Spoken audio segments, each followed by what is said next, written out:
Hello and welcome to Bills Game Day Recap. I'm Alexa Ross in the studio. Thad Brown will join us in just a moment. The Bills return to New Era Field to host the Broncos. Denver's 3-7 record was not something Buffalo took lightly, but they made the most out of it with a strong defensive first half and an offensive explosion in the second. The run game produced two major milestones: Devin Singletary's first 100-yard game and Frank Gore surpassing Barry Sanders as third on the NFL's rushing list. The Bills' 20-3 win over the Broncos gives Buffalo their best record since the year I was born, 1996. Thad Brown joins us now from Orchard Park. How do you like that stat, Thad? It feels like I've been covering the Bills that long, and we're going to leave our particular age differences out of the rest of this show, or else you're fired, just so you know. I was very impressed with the Bills because of a couple of things. Number one, second straight week where they really dominated an opponent that you'd think, at least record-wise, they should dominate. Broncos came into this game 3-7, now 3-8. Remember, earlier in the year, the Bills have been beating these teams, but beating them close and messy and ugly and, more of a nail-biter than Bills fans would prefer.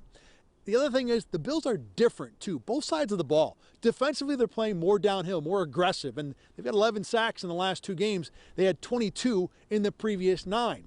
On offense, they're going no huddle more often. We'll get into that a little bit more later on, too.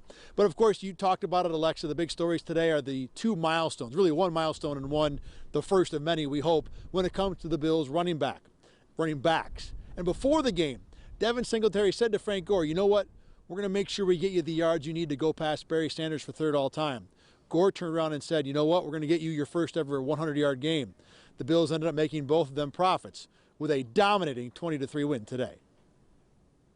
It's like a little brother, man. I've been, ever since he got drafted, I had him in my hip pocket, and he listened to everything I say. A great kid, great natural. He gonna be, got a chance to be real big in this league. It's an honor to watch Frank every day. It's an honor just to have witnessed what we all witnessed out here. I mean, we should all be grateful for being able to witness that. I mean, went to third all time, and those names that are up there, those are legendary names. I told him it was an honor to be in the backfield with him. I mean, the guy that just comes and works and doesn't say anything and puts his head down and doesn't care about stats or numbers or this and that. He wants to help his team win football games. And, at 36 years old, how well he's playing, how hard he hits the hole, how physical he is. I mean, it's unbelievable. I used to play the video game with Frank when I was a little kid. So playing with him, blocking for him, I mean, it's a heck of an honor,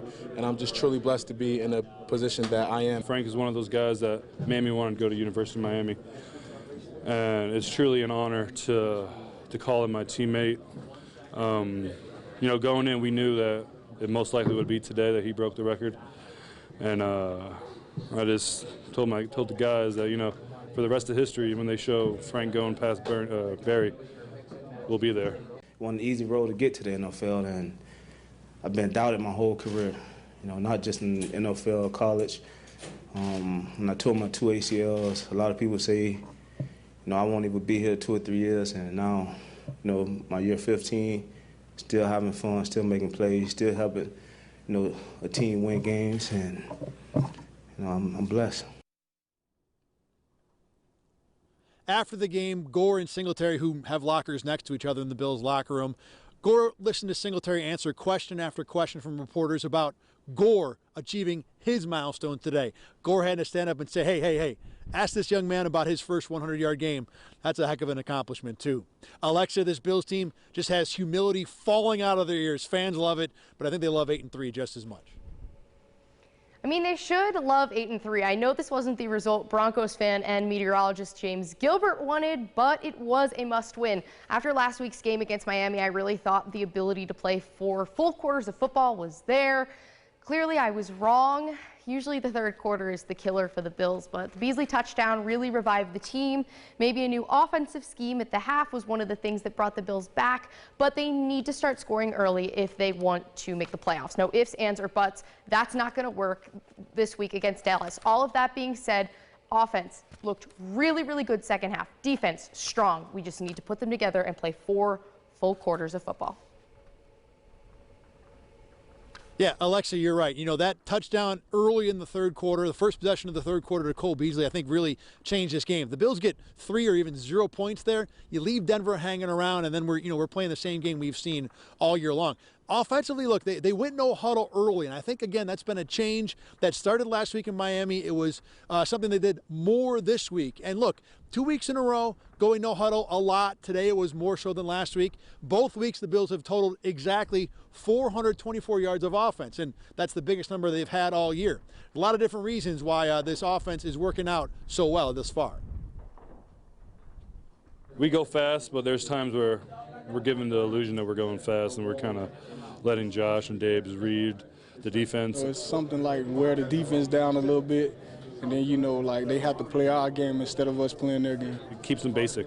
I mean, they played mostly man, or they played some man and some zone, but you can't really bring a lot of exotic blitzes or do a lot of things when teams are going up tempo. I think it's just the concise game plan that these guys kind of executed, and Josh has really taken reins of it, and you know, I think he's just playing his great ball, and you know, when each offense has their niche, and we kind of found ours. I feel like the last 2 weeks is more of, you know, kind of what we envisioned, and we're starting to get it rolling like we want to.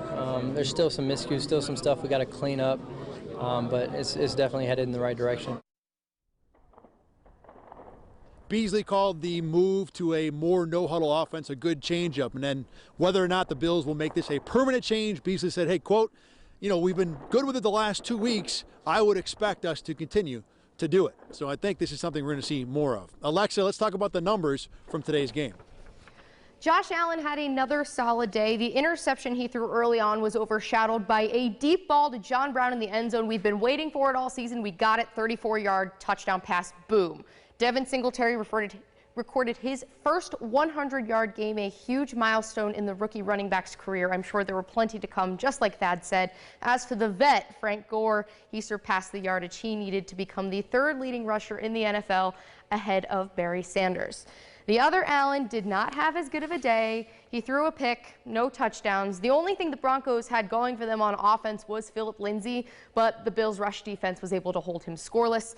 Defense also picked up 4 sacks, and Tre'Davious White recorded an interception, his 4th of the season. What was the reaction to Trey's performance afterwards?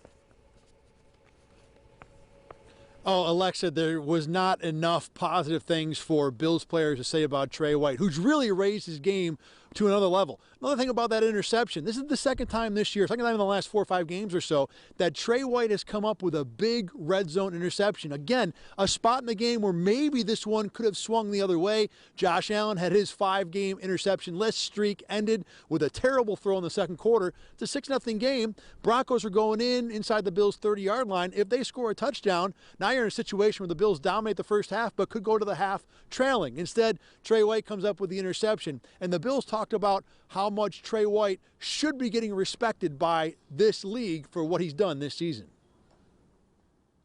That guy over there is nobody to sleep on. Sutton, you know, that guy's making plays all over the field. You see him on film. He's taking the top off of defense. He's making big plays, no matter who's guarding him. Tre'Davious went out there, and I don't know how he did on him exactly, you know, yardage-wise and reception-wise, but he was making plays. He always does it at the right time for us. You know, just when our back's against the wall, teams are trying to score, they're scratching at the door, he steps up and he makes plays.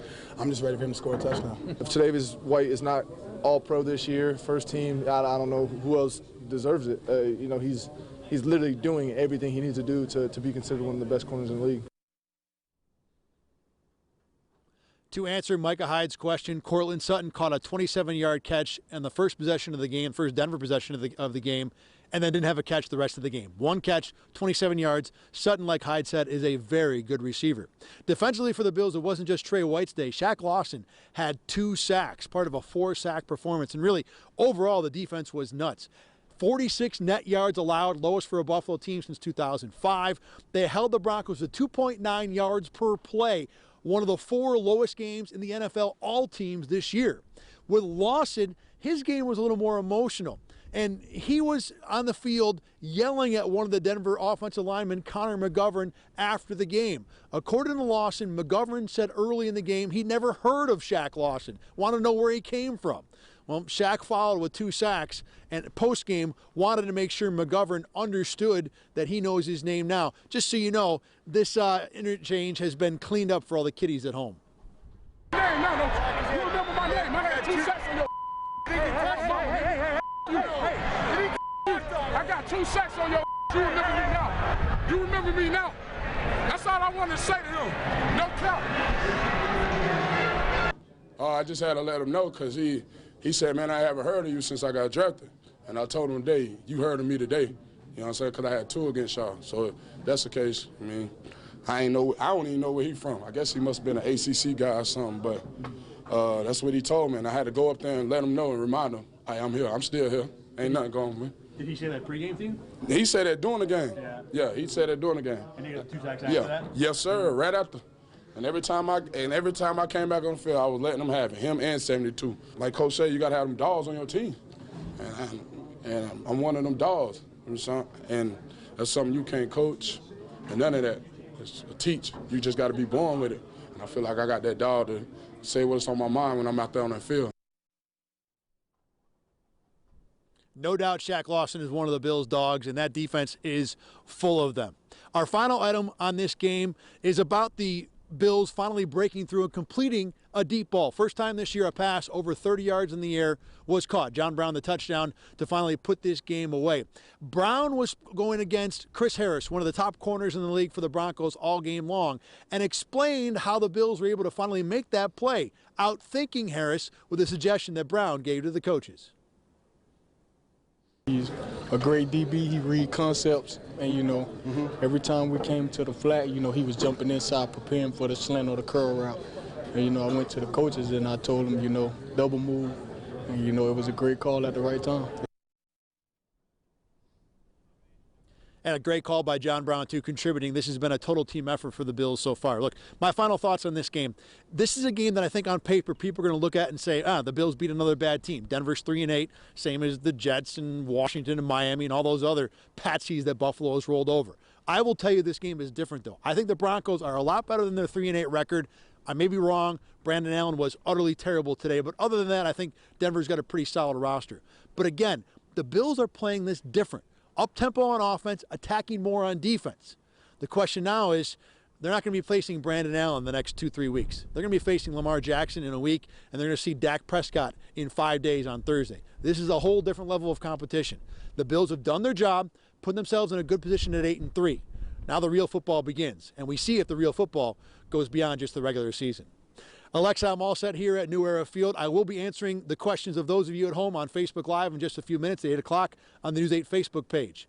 Next time I'll talk to you will be from the big heart of Texas, Dallas, ready for some Thanksgiving turkey with the Bills. Alexa, back to you. Like Thad said, the Bills have a quick turnaround this week as they travel to Dallas for their first Thanksgiving matchup since 1994. That was the year of the NFL's 75th anniversary. Buffalo will receive national recognition on one of the biggest football days of the season during the NFL Centennial Celebration, something the Bills Mafia is surely going to be thankful for. Until then, thank you so much for watching Bills Game Day Recap. For Thad Brown, I'm Alexa Ross. We'll see you next time.